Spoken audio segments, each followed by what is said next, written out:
Hello students, कैसे हो आप लोग। उम्मीद है अच्छी होगी।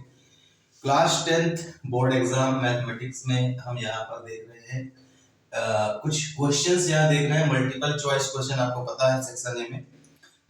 सेक्शन ए में क्वेश्चन हमारे 20 मल्टीपल चॉइस क्वेश्चन आते हैं। ठीक है, तो काफी इंपॉर्टेंट हो जाता है मल्टीपल चॉइस क्वेश्चंस को अटेम्प्ट करना, क्योंकि काफी ज्यादा मार्क्स के होते हैं। और इसमें सबसे ज्यादा अच्छा फायदा ये होता है कि हम उसको अगर सॉल्व ज्यादा नहीं कर रहे हैं, हमें सॉल्यूशन नहीं दिखाना होता, हमें सिर्फ आंसर सही करने होते हैं बस, है ना। मल्टीपल चॉइस क्वेश्चन में आपको जो 4 ऑप्शन दिए होते हैं, 4 ऑप्शन में से अगर आप कोई एक सेलेक्ट करना होता है, आपको चूज करना होता है जो आपको सही लग रहा है आंसर। केवल हम उस चॉइस को केवल सेलेक्ट कर लेते हैं तो भी हमें उसमें पूरा 1 मार्क मिल जाता है। ठीक है, अगर आपने उसको सोल्यूशन नहीं दिखाया है तो भी यहाँ पर आपको पूरे नंबर मिलते हैं। तो यहाँ पर मल्टीपल चॉइस क्वेश्चंस में जरा देखते हैं उसको हमें जो है कैसे सॉल्व करना है, वो प्रैक्टिस करनी पड़ेगी आपको, जिससे कि वो जल्दी से जल्दी सॉल्व हो जाए। ठीक है, क्योंकि आपको मल्टीपल चॉइस क्वेश्चन में समय नहीं बर्बाद करना है। बहुत सारे बच्चे गलती कर देते हैं कि एमसीक्यूज में बहुत सारा टाइम लगा देते हैं, है ना, और उसमें आपको सोल्यूशन नहीं शो करना है, केवल आपको ऑप्शन सही बताना है। तो जितनी जल्दी आप इसको सॉल्व कर लेंगे उतना ही आपका समय बचेगा बाकी क्वेश्चंस के लिए। तो यहाँ पर देखते हैं मल्टीपल चॉइस क्वेश्चन यहाँ कुछ लिखे हुए। देखो, जैसे फर्स्ट क्वेश्चन में लिखा है अ box contains card numbered 6 to 50, है ना। एक बॉक्स में कुछ कार्ड है ना। कार्ड का नंबर क्या है, 6 से लेकर के 50 तक।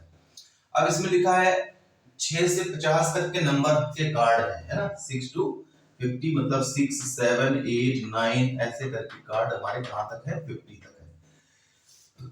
अब कह रहे हैं इनमें से एक कार्ड को निकाला जा रहा है। A card is drawn at random from the box.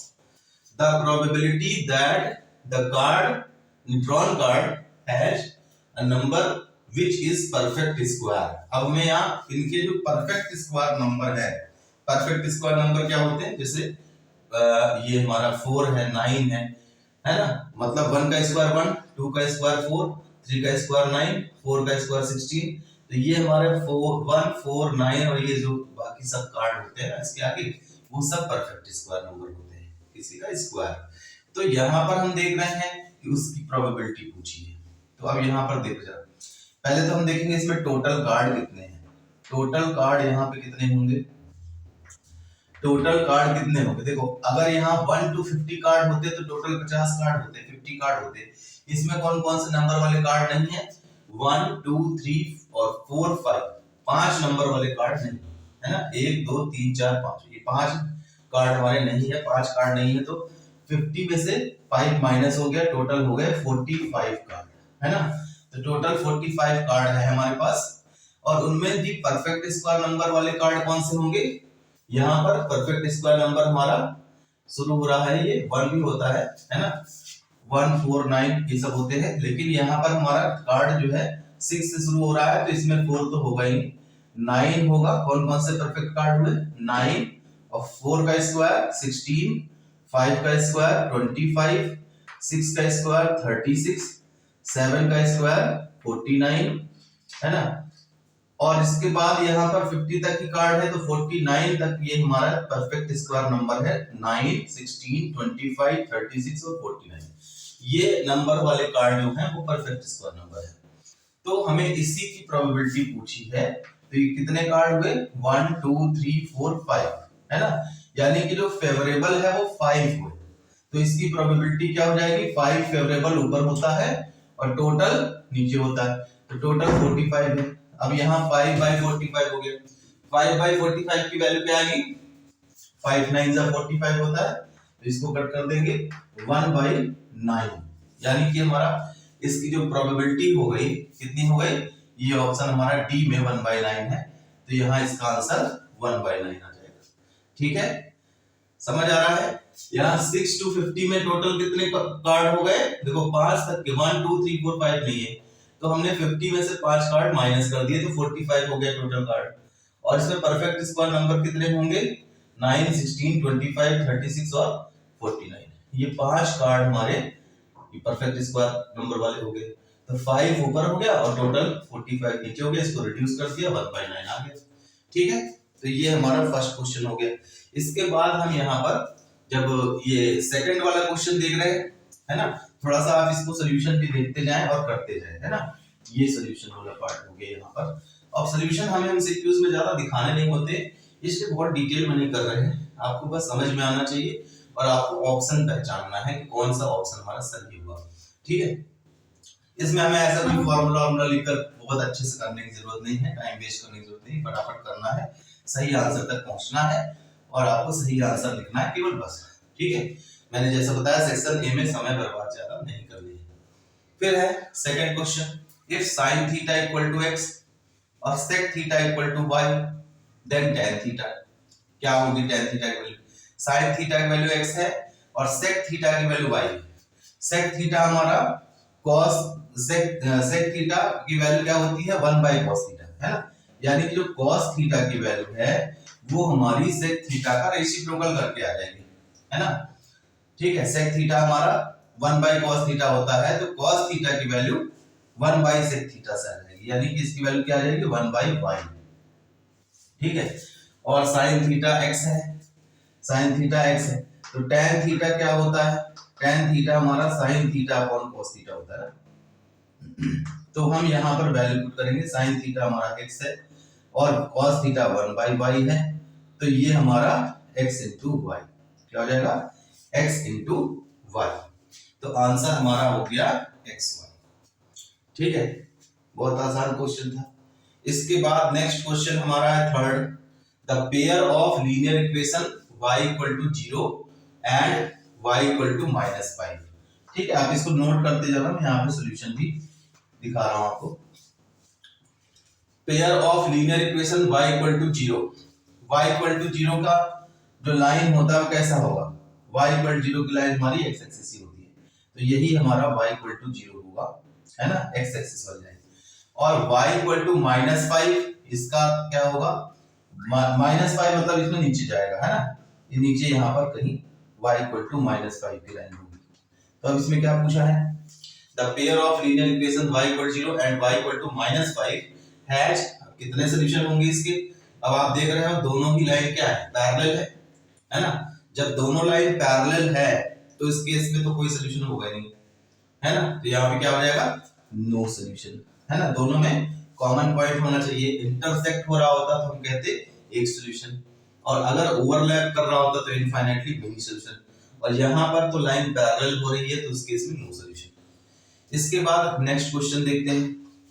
Next question में हमारे पास है, इसमें देखो, a fair die thrown once, है ना, डाई को यानी कि जो लूडो वाली जो डाइस होती है उसको हम थ्रो कर रहे हैं। अब इसमें कहते हैं probability of even composite number, है ना, इवन कंपोजिट नंबर्स डाइस में हम जानते हैं टोटल क्या होता है?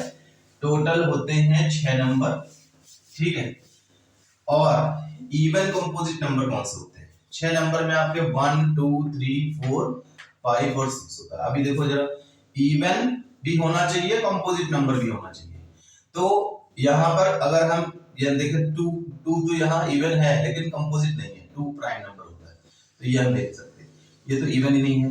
4 है ना, 4 इवन है और ये कंपोजिट नंबर भी है ना। 5 तो ऑड नंबर है, 6 इवन है और कंपोजिट नंबर है, तो यहाँ पे 2 नंबर ऐसे हैं जो इवन कंपोजिट नंबर है, तो 2 ऊपर हो गया और टोटल 6, तो इसको हम कट करेंगे, कितना आ जाएगा?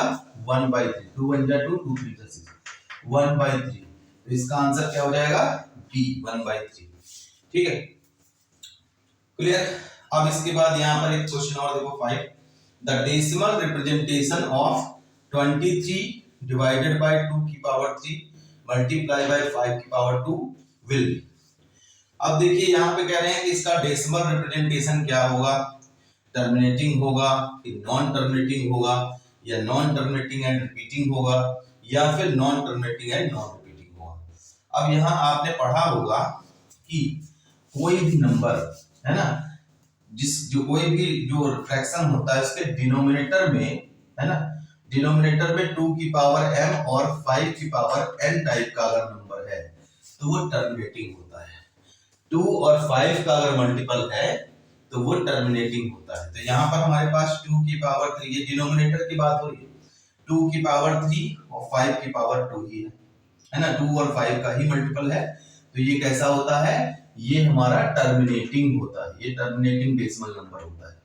ठीक है, आपने रियल नंबर वाले कॉन्सेप्ट में पढ़ा होगा। तो यहाँ पर क्या होगा, ये हमारा टर्मिनेटिंग होगा। ठीक है, तो यहाँ पर ये सीधे कंसेप्ट से ही हो रहा है। जहां पर आपने देखा ये क्वेश्चंस हमारे मल्टीपल चॉइस क्वेश्चन के थे। अभी हम आगे नेक्स्ट वीडियो में और भी क्वेश्चन करेंगे। ये आपको क्वेश्चंस समझ में आ गए होंगे, आप इसको सॉल्व करिए, है ना, प्रैक्टिस करिए।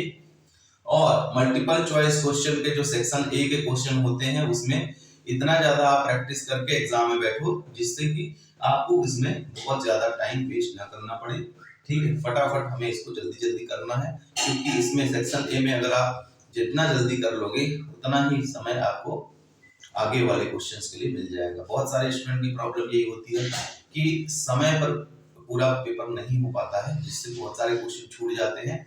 और समय पर ना होने की वजह भी यही है कि आप हो सकता है कहीं ना कहीं जो क्वेश्चन में ज्यादा समय नहीं देना उसमें आप टाइम दे रहे हो। ठीक है, तो सेक्शन ए को क्या करना है, हमें केवल और केवल चॉइस सेलेक्ट करना है, सही चॉइस। ठीक है, अगर उसको आपने सॉल्यूशन नहीं भी दिखाया है तो भी आपको उसके पूरे नंबर मिल जाते हैं। तो आप क्या करोगे, आप यहाँ पर इन सभी क्वेश्चंस की प्रैक्टिस करोगे। आगे आने वाले वीडियो में हम मल्टीपल चॉइस क्वेश्चन सारे करने वाले हैं, हर चैप्टर से करने वाले हैं। यहाँ पर भी आपने देखा प्रोबेबिलिटी से भी है, और ये आपका ट्रिग्नोमेट्री से भी है, पेयर ऑफ लीनियर इक्वेशन से भी है, रियल नंबर से भी है। तो यहाँ पर आगे वाले वीडियो में भी हम अलग अलग चैप्टर्स के क्वेश्चंस करेंगे और केस स्टडी भी बहुत सारे करने वाले हैं, क्योंकि बहुत सारे प्रॉब्लम केस स्टडी की भी आती है। तो हम नेक्स्ट आगे आने वाली वीडियो में केस स्टडी के भी क्वेश्चंस भी करेंगे। आप मेरे साथ बने रहें। ठीक है, अगर आपको ये क्वेश्चन समझ में आया है तो लाइक करें, सब्सक्राइब करें। सब्सक्राइब करेंगे तो आगे आने वाली वीडियोस आपको तुरंत मिल जाएंगे। मेरे साथ क्वेश्चन करते जाएं। ठीक है, हम 100% मार्क्स लाने के लिए मेहनत कर रहे हैं। Thank you.